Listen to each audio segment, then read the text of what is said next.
I've always prided myself on being a good judge of character. At 72 years old, I thought I knew people well enough to spot the phonies, the users, the ones with hidden agendas. But I was wrong about the person closest to me, and that mistake nearly cost me everything. The first sign that something was terribly wrong came on a Tuesday evening in October. I was sitting in my study, reviewing the quarterly reports from Hartwell Pharmaceuticals, the company my late husband Thomas and I had built from nothing over 40 years ago.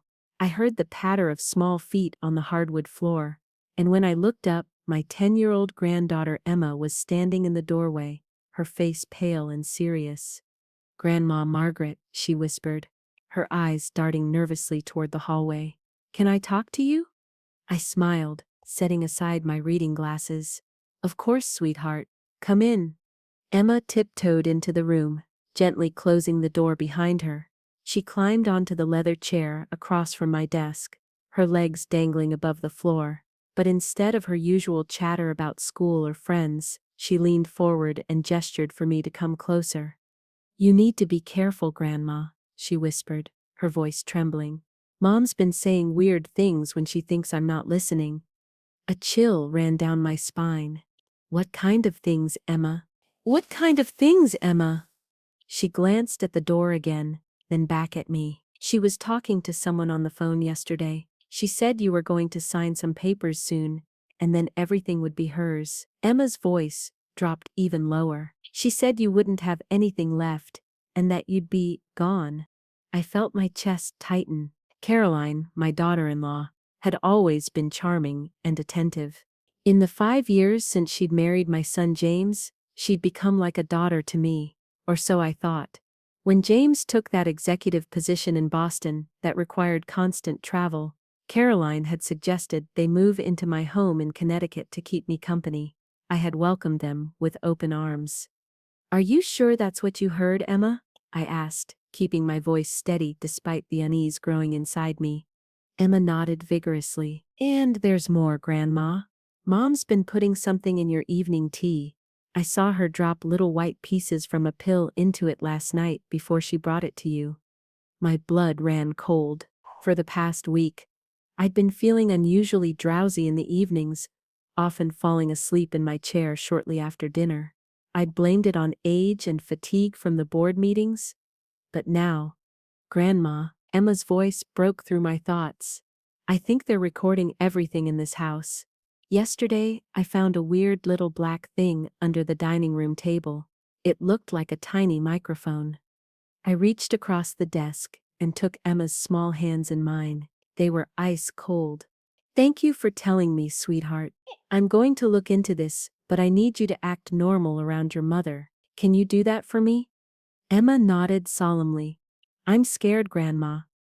"I know, honey, but I'm going to take care of this, I promise." After Emma went to bed, I sat alone in my study, my mind racing. Could Caroline really be plotting against me? I thought of how she'd gradually taken over handling my mail, how she'd insisted I let her manage the household accounts to make things easier for me. Small things that seemed thoughtful at the time now took on a sinister cast. I opened my laptop and checked my email.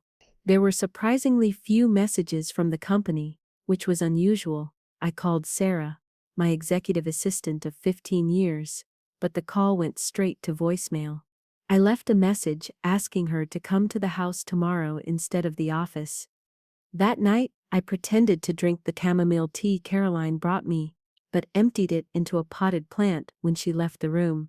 Instead of feeling drowsy, as I had on previous nights, I remained alert, listening to the sounds of the house as it settled into darkness. Around midnight, I heard the creak of floorboards in the hallway. Through the crack in my door, I saw Caroline's silhouette as she paused outside my room, listening. I closed my eyes and regulated my breathing, feigning sleep. After what seemed like an eternity, she moved on.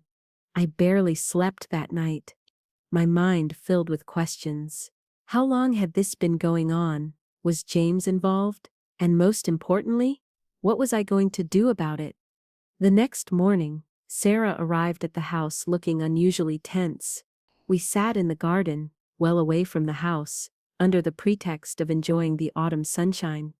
"Margaret," she said, her voice low and strained, "I've been trying to reach you for weeks. Your emails kept bouncing back, and when I called the house, Caroline always said you were resting or unavailable." I felt a surge of anger.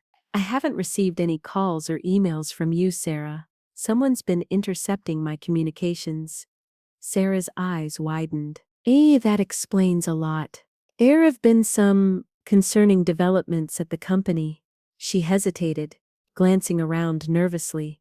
"Caroline has been coming to the office, claiming to act on your behalf. She's requested copies of all financial records, property deeds, and your personal will." The pit in my stomach grew deeper. "And you gave them to her?" "No," Sarah said firmly. "I told her everything needed your written authorization. She wasn't happy about it." Sarah leaned closer. "Margaret, she's been meeting with Martin Klein." Martin Klein was a corporate lawyer known for facilitating hostile takeovers. He had tried to buy out Hartwell Pharmaceuticals years ago when Thomas was still alive. We had fought him off then, but the battle had been brutal. "There's something else," Sarah continued, her voice breaking slightly. "Caroline came to see me privately last month. She knows about my daughter's condition." Sarah's 16-year-old daughter, Lily, had been diagnosed with a rare heart condition that required expensive treatment, not fully covered by insurance. I had privately arranged to help with the medical bills. She threatened to make sure Lily wouldn't get the surgery she needs if I didn't cooperate with her plans, Sarah whispered, tears forming in her eyes. "I've been stalling as much as I can, but I'm scared, Margaret, for Lily, and for you." I reached across the table and squeezed her hand. "We're going to figure this out, Sarah. I need you to be strong a little longer. Can you find out exactly what papers Caroline is preparing for me to sign?" Sarah nodded, wiping away a tear. "I'll do whatever it takes." As Sarah was leaving, I saw Emma watching us from her bedroom window. I gave her a reassuring smile. Though inside I felt anything but reassured, the pieces were coming together, and the picture they formed was terrifying. My own daughter-in-law was plotting to take everything from me, and she was using a child's health as leverage. That evening, Caroline was particularly attentive, bringing me tea and asking about my day with unusual interest. I pretended to be oblivious, even as I noticed her watching me drink the tea with an intensity that made my skin crawl. "Mom called today," she mentioned casually. "James is extending his trip to Boston. The new clients are demanding more time." I nodded, wondering if this was true, or if Caroline was simply ensuring James wouldn't be around. My son had always been ambitious, focused on his career sometimes, to the exclusion of everything else. It had been a point of contention between us over the years. Was he truly ignorant of his wife's machinations, or was he complicit? That night, I waited until the house was quiet before slipping into Caroline's home office. I knew I was taking a risk, but I needed evidence. The computer was password protected, but I noticed a small notebook tucked beneath the keyboard. Inside were various passwords, including one labeled PC, that granted me access to her files.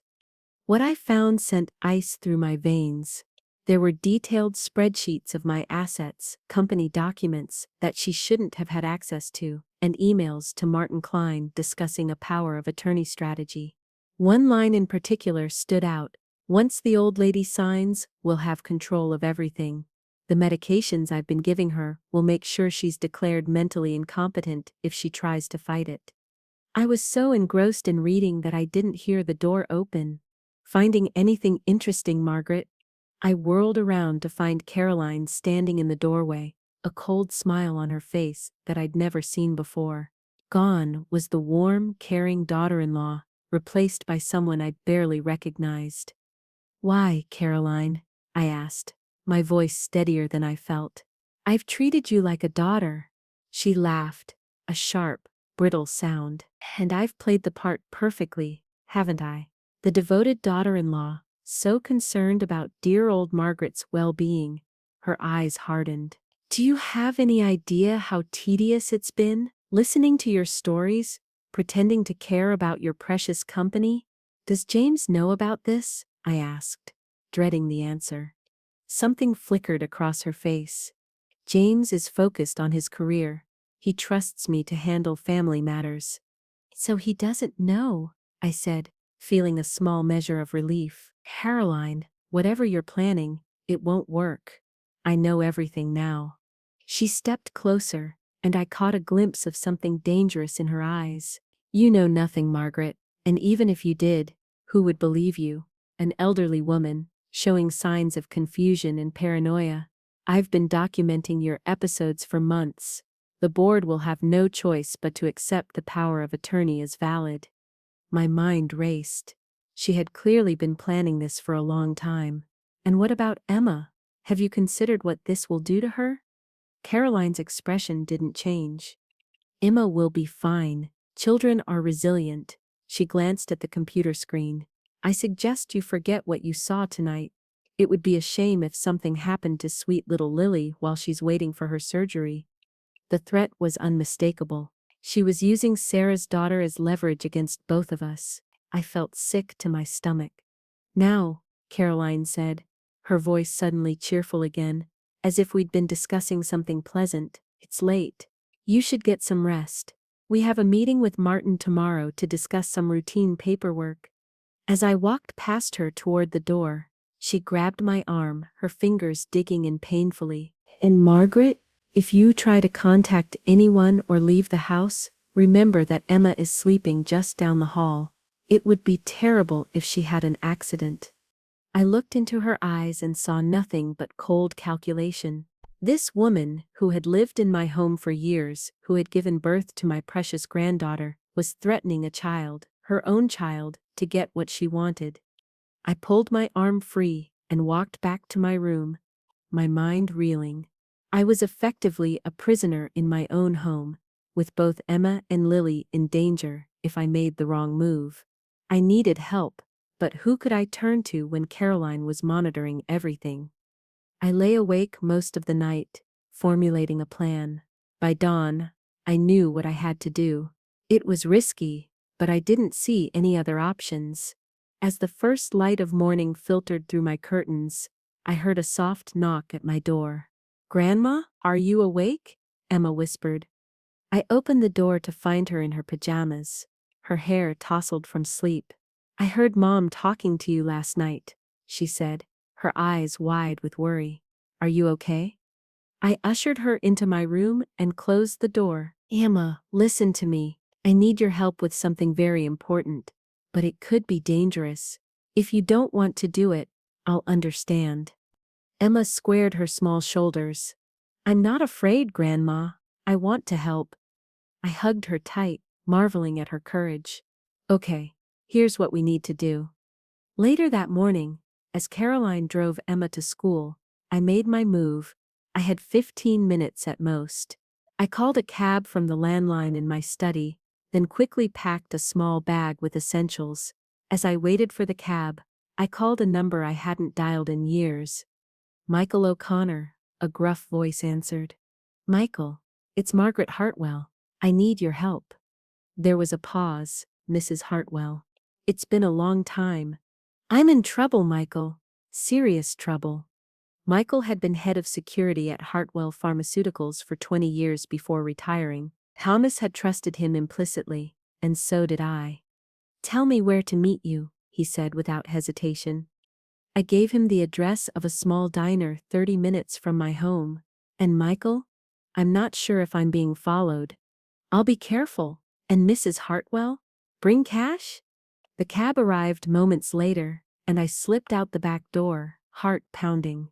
As we drove away from the estate, I felt a strange mixture of fear and liberation. For the first time in months, I was free of Caroline's watchful eye. But I knew this freedom was temporary. The real battle was just beginning. At the diner, Michael was waiting in a corner booth, his broad shoulders and silver hair instantly recognizable despite the years. He stood as I approached, his weathered face creasing with concern. "You look like you've been through hell, Mrs. Hartwell." Over the next hour, I told him everything: Caroline's plot, the drugged tea, the threats against Emma and Lily.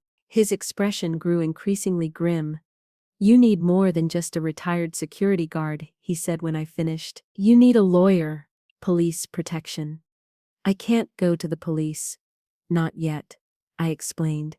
"Caroline has been documenting fake episodes of confusion. She's set things up to make me look incompetent. And as long as she can threaten Emma and Lily, I have to be careful." Michael nodded slowly. "Then we need evidence. Hard evidence that can't be disputed."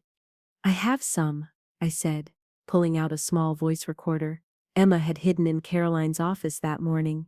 "But I need more, and I need to make sure Emma and Lily are safe before I make any moves against Caroline." "What about your son?" Michael asked. "Is he involved?" I shook my head. "I don't think so. But he's away, and Caroline controls all communication with him. I need to reach him directly, make him understand what's happening." Michael thought for a moment. "I still have contacts at Hartwell, people who are loyal to you and your husband's memory. Let me make some calls." While Michael stepped outside to use his phone, I sat clutching my cup of coffee, watching every person who entered the diner.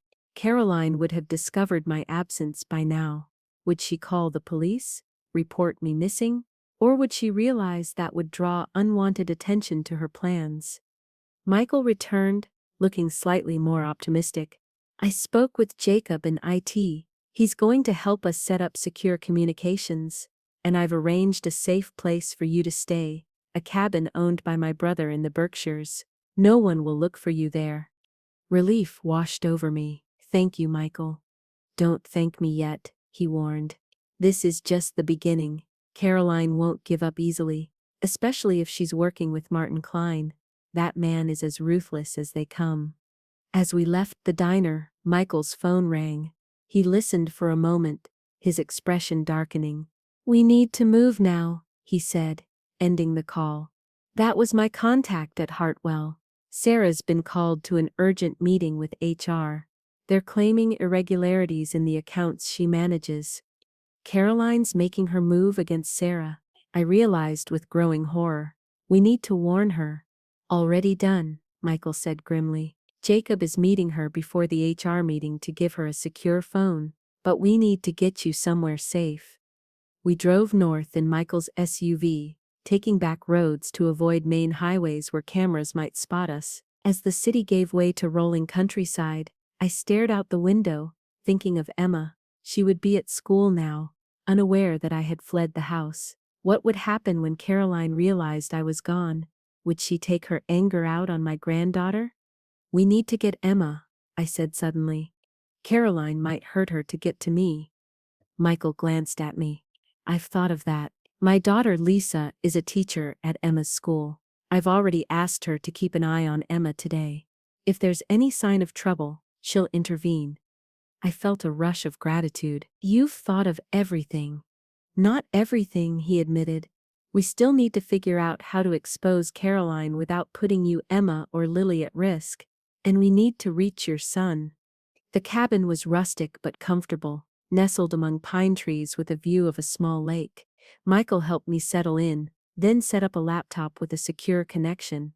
"Jacob created a backdoor into the Hartwell system," he explained.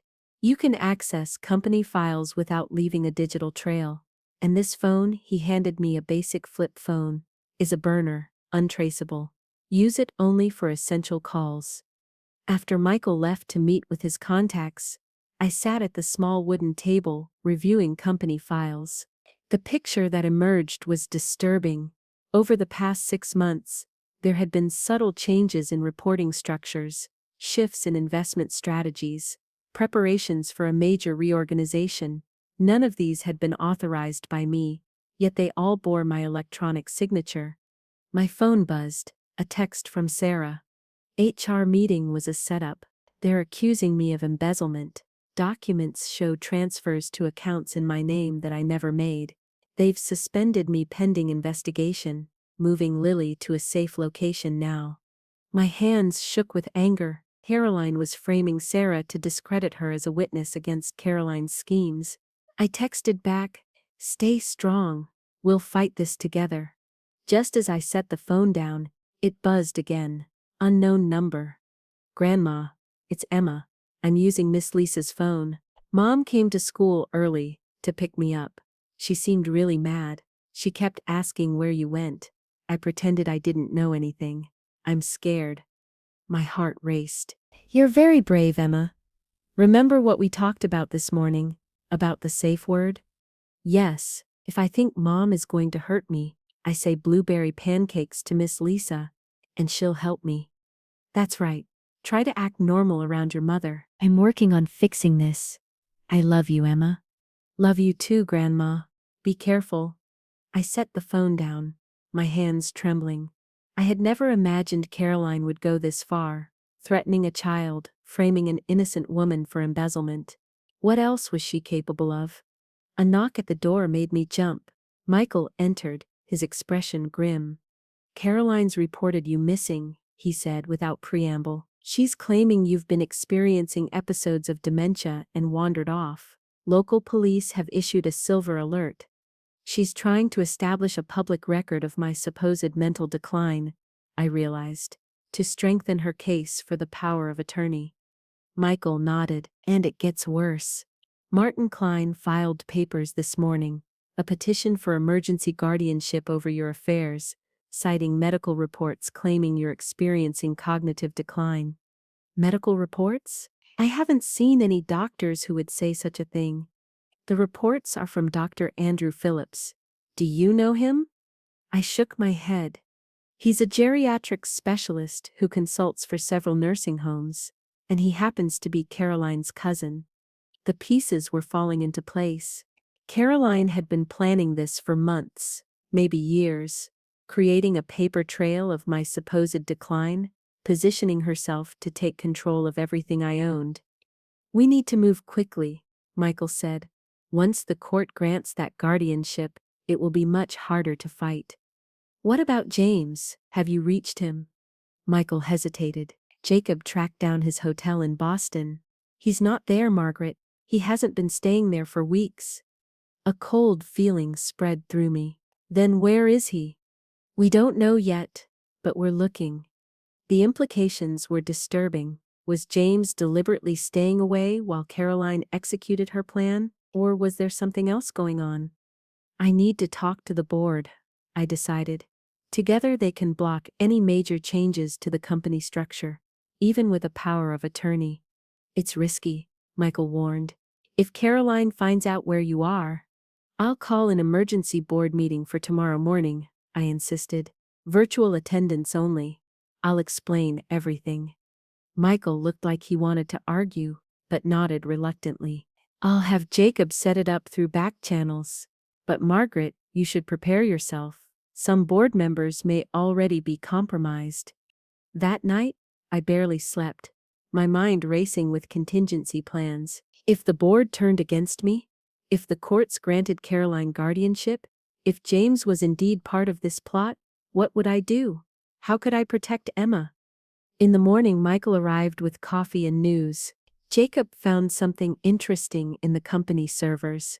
Large consulting payments to a shell company called Meridian Advisors. When he traced the ownership, it led back to Martin Klein and Caroline. They've been siphoning money from Hartwell for at least a year. That's embezzlement, I said, feeling a surge of hope. Hard evidence of criminal activity. Yes, but we need to be careful how we use it. If Caroline feels cornered, there's no telling what she might do. At 9 o'clock, I sat before the laptop as the virtual board meeting began. One by one, familiar faces appeared on the screen. Board members I'd known for years, some friends of Thomas from the early days of the company. But there were also new faces I didn't recognize, and notable absences. Where's Richard Dawson? I asked, referring to our CFO and longtime board member. Richard resigned last week, Margaret, said William Chen, the board chair. Didn't Caroline tell you? She said you'd approved his replacement. Before I could respond, the door to the cabin burst open. Caroline stood in the doorway, her face contorted with rage. Behind her was a sheriff's deputy. There she is, officer, Caroline said, her voice suddenly tremulous with false concern. My poor mother-in-law. She's been missing for days. We've been so worried. The deputy stepped forward. Mrs. Hartwell, your family's been looking for you. They're concerned about your health. I stood, trying to maintain my composure, despite the shock. Officer, I'm not missing. I left my home voluntarily, because this woman, I pointed at Caroline, has been drugging me and plotting to steal my company through a fraudulent power of attorney. The deputy looked confused, glancing between us. Ma'am, I have a court order here authorizing Mrs. Caroline Hartwell to act as your temporary guardian due to concerns about your mental capacity. That order was obtained through fraud, Michael interjected, stepping forward. And me? We have evidence. And who are you? The deputy asked suspiciously. Michael O'Connor, former head of security for Hartwell Pharmaceuticals. Caroline's laugh was brittle, a disgruntled ex-employee who was fired for inappropriate behavior. He's been feeding my mother-in-law's paranoid delusions. That's a lie, I exclaimed, but I could see doubt in the deputy's eyes. The laptop chimed, reminding me of the board meeting still in progress. The board members were watching this scene unfold with expressions ranging from confusion to alarm. Board members of Hartwell Pharmaceuticals? I addressed the screen directly. Caroline Hartwell and Martin Klein have been embezzling company funds through a shell corporation called Meridian Advisors. They've been planning a hostile takeover from within. I have the evidence here. I held up a flash drive Michael had prepared. Caroline lunged forward, trying to grab the laptop. She's delusional. This is exactly what the doctors warned about. In the struggle, the laptop crashed to the floor, ending the meeting abruptly. The deputy moved to separate us, his hand hovering near his weapon. Ladies, that's enough, Mrs. Hartwell. I need to escort you back to your home according to this court order. Officer, please, I pleaded. At least look at the evidence before you take me anywhere. Something in my voice must have reached him, because he hesitated. What evidence? Michael stepped forward, handing him a folder. Financial records showing embezzlement. Medical reports from Mrs. Hartwell's actual physician, contradicting the claims of dementia. And this, he produced a small recorder, is a recording of Caroline threatening her own daughter and admitting to drugging Mrs. Hartwell. The deputy took the folder but looked skeptical. I still need to enforce this court order. Actually, you don't, came a new voice from the doorway. We all turned to see a man in a dark suit holding up a badge. Agent Daniels, FBI. We've been investigating Martin Klein and Meridian Advisors for securities fraud across state lines. He nodded to Michael. Thanks for the tip, O'Connor. Caroline's face drained of color. This is ridiculous. I'm taking my mother-in-law home now. You're not taking her anywhere, Mrs. Hartwell, Agent Daniels said firmly. In fact, I have some questions for you about those consulting payments to Meridian. As the agent continued speaking, I noticed movement behind him. A familiar figure stepped into view, and my heart nearly stopped. Mom? James stood in the doorway, his face pale and drawn. Behind him was Emma, clutching his hand tightly. James! I moved toward him, relief flooding through me. How did you find us? Emma, he said simply, squeezing her hand. She called me yesterday from school, told me everything she'd overheard. I caught the first flight back. His eyes hardened as he looked at Caroline. I went straight to the hospital to see Lily. Funny thing, she's not there, never was. The hospital has no record of any heart condition. Caroline's mask of concern crumbled, replaced by cold fury. You fool! Do you have any idea what your mother's company is worth? We could have had everything. We already had everything that mattered, James said quietly. A family, a home. But that wasn't enough for you, was it? As FBI agents led Caroline away, Emma broke free from James and ran to me, throwing her arms around my waist. I held her tight, feeling her small body tremble against mine. You did it, Grandma, she whispered. You beat the bad guys. I looked over her head at James, who stood watching us with a mixture of shame and relief on his face. We all did it, Emma, together. In the days that followed, the full extent of Caroline's plot unfolded. She had indeed been working with Martin Klein for years, planning to gain control of Hartwell Pharmaceuticals through me. The fake medical reports, the drug tea, the isolation, all part of a calculated strategy to have me declared incompetent. But the most shocking revelation came from Sarah. After extensive investigation, it was discovered that Lily was not her biological daughter. The real Lily had died shortly after birth, due to complications. Caroline, who had given birth around the same time and had wanted to hide her pregnancy, the result of an affair with Martin Klein, had arranged for the babies to be switched. She had then used the fiction of Lily's heart condition to manipulate Sarah for years. "I don't understand," I said to Sarah when she told me this devastating news. "How could you not know?" Sarah's eyes filled with tears. "I was heavily sedated after a difficult birth. When they brought her to me, they said she was mine, and I loved her immediately. I never questioned it." Despite the shocking truth, Sarah's love for Lily remained unchanged. "She's my daughter in every way that matters," she told me firmly. "Blood doesn't make a family. Love does." The courts invalidated the guardianship order against me and dismissed all allegations of mental incompetence. Martin Klein and Caroline faced multiple federal charges for fraud, embezzlement, and conspiracy. The board of Hartwell Pharmaceuticals, chastened by their failure to detect the plot, unanimously reaffirmed my position as CEO. James moved back into the family home with Emma, though it took time for the wounds between us to heal.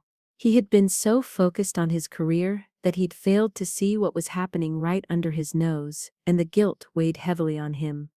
"I should have known," he said one evening, as we sat on the porch, watching Emma play in the garden.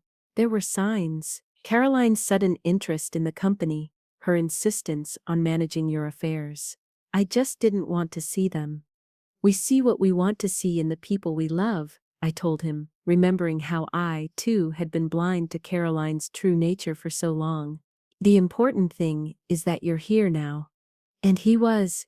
James gradually took on more responsibilities at Hartwell, working alongside me rather than across the country. Together, we restructured the company to prevent anyone from ever again gaining too much control without proper oversight. Sarah and Lily became regular visitors to our home. Despite the difficult truth of her origins, Lily thrived, her bond with Sarah undiminished by the revelation. Emma and Lily became fast friends, united by their shared experience of Caroline's manipulation. Michael O'Connor, whose quick thinking and loyalty had saved us all, accepted my offer to return to Hartwell as chief of security. "Retirement was boring anyway," he grumbled, though I could see he was pleased. As for me, I learned that trust, once broken, is hard to rebuild. But I also learned that true family, whether bound by blood or by choice, stands together in the darkest times. Emma's courage, James's eventual support, Sarah's unwavering loyalty despite impossible circumstances, these were the true treasures of my life, worth more than any company or fortune.